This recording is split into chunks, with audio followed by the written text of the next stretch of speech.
America की राजनीति, रूस की रणनीति और यूक्रेन की जंग, इन तीनों मोर्चों पर एक बड़ा भूचाल आ गया है। डोनाल्ड ट्रंप ने ऐसे वक्त में यूक्रेन के राष्ट्रपति जेलेंस्की की कड़ी आलोचना की है, जब रूस ने ट्रंप प्रशासन की नई राष्ट्रीय सुरक्षा रणनीति का खुलकर स्वागत किया है। इधर ब्रिटेन, फ्रांस और जर्मनी के नेता भी अहम बैठक के लिए लंदन जाने वाले हैं, जहां यूक्रेन युद्ध के भविष्य को लेकर चर्चा की जाएगी। रूस यूक्रेन युद्ध के बीच अमेरिका की ओर से आए बयान ने कूटनीतिक हलकों में हलचल मचा दी है।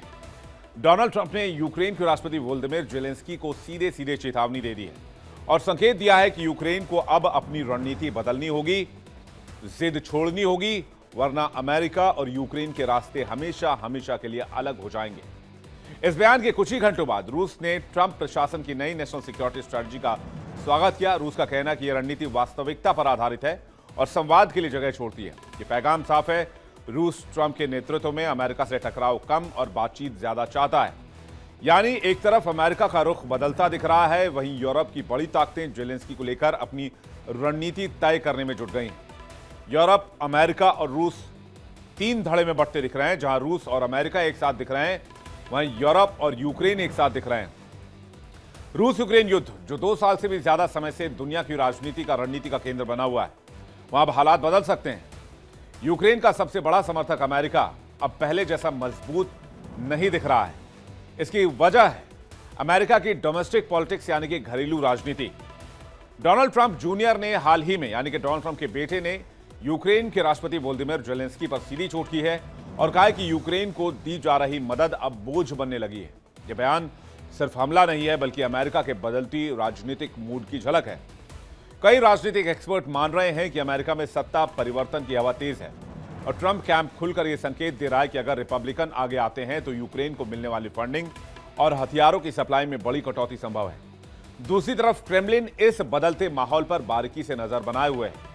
रूस को उम्मीद और अमेरिका की कमजोरी यूक्रेन की सैन्य क्षमता को धीमा कर देगी और युद्ध विराम या डील के लिए नए रास्ते खुल सकते हैं।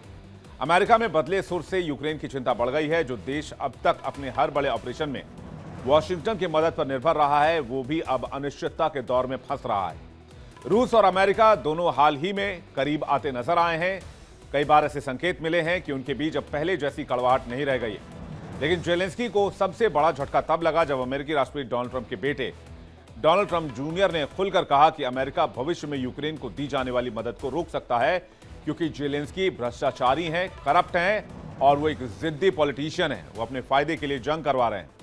यह बयान उन्होंने कतर में आयोजित दोहा के फोरम में दिया और ब्रिटिश अखबार की रिपोर्ट के मुताबिक ट्रंप जूनियर ने साफ तौर पर कहा कि यूक्रेन अब लंबी आर्थिक और सैन्य निवेश की कोई गारंटी नहीं रह गया है। डोनाल्ड ट्रंप जूनियर ने, यानी कि डोनाल्ड ट्रंप के बेटे ने दोहा के फोरम में क्या कुछ कहा है, इस पर नजर डालना बहुत जरूरी है, तभी इस पूरे मामले को समझा जा सकता है। यूक्रेन को रूस से भी ज्यादा भ्रष्ट देश बता रहे हैं जूनियर ट्रंप। कह रहे हैं वहां करप्शन चरम पर है। जेलेंस्की की आलोचना कर रहे हैं और कह रहे हैं जेलेंस्की जानबूझकर युद्ध को लंबा खींच रहे हैं। यूक्रेन संघर्ष रिपब्लिकन्स के लिए टॉप 10 मुद्दों में भी नहीं है। अगर शांति सौदा ना हुआ तो राष्ट्रपति ट्रंप यूक्रेन शांति प्रक्रिया से वॉक अवे कर सकते हैं और यूक्रेन को अलग थलग कर दिया जाएगा। डोनाल्ड ट्रंप ने 7 से 8 युद्धों को सुलझाया है, जो वैश्विक शांति का होली ग्रेल है। यानी डोनाल्ड ट्रंप की तारीफ भी कर रहे हैं।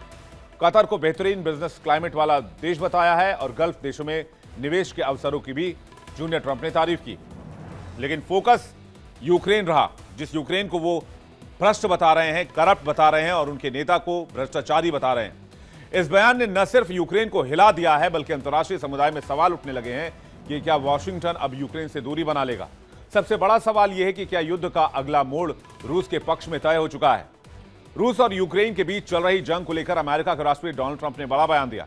डोनाल्ड ट्रंप ने कहा कि यूक्रेन के डोनबास क्षेत्र को विभाजित कर देना चाहिए ताकि इसका अधिकांश हिस्सा रूस के पास रहे और युद्ध को खत्म करने का रास्ता निकल सके। ट्रंप का बयान न सिर्फ सुर्खियों में आया, बल्कि विवाद खड़ा कर गया और यह सवाल भी कि क्या अमेरिका अब यूक्रेन को उसके सबसे संवेदनशील इलाके डोनबस से पीछे हटने का संदेश दे रहा है। अमेरिकी राष्ट्रपति डोनाल्ड ट्रंप ने कहा है कि युद्ध को खत्म करने के लिए डोनबास क्षेत्र को बांटने पर विचार किया जाना चाहिए। उनका कहना है कि डोनबास का बड़ा हिस्सा रूस के पास होना चाहिए और यूक्रेन को अपने हितों की रक्षा करते हुए व्यवहारिक समाधान अपनाना चाहिए। ट्रंप का यह बयान ऐसे समय में आया है जब रूस की सेना डोनबास में लगातार बढ़त बना रही है और यूक्रेन को कई मोर्चों पर भारी नुकसान उठाना पड़ रहा है। अब ग्राफिक्स के जरिए समझिए कि डोनबास इतना अहम क्यों है। सबसे पहले ये इंडस्ट्रियल पावर हाउस है यूक्रेन के लिए। अगर ये इलाका जाता है तो यूक्रेन को ये सबसे बड़ा झटका माना जाएगा। यहां पे कोयला, स्टील और भारी उद्योग का सबसे बड़ा हब माना जाता है। सोवियत दौर से रूस की आर्थिक रीढ़ रहा है। सेकंड है स्ट्रेटेजिक लोकेशन।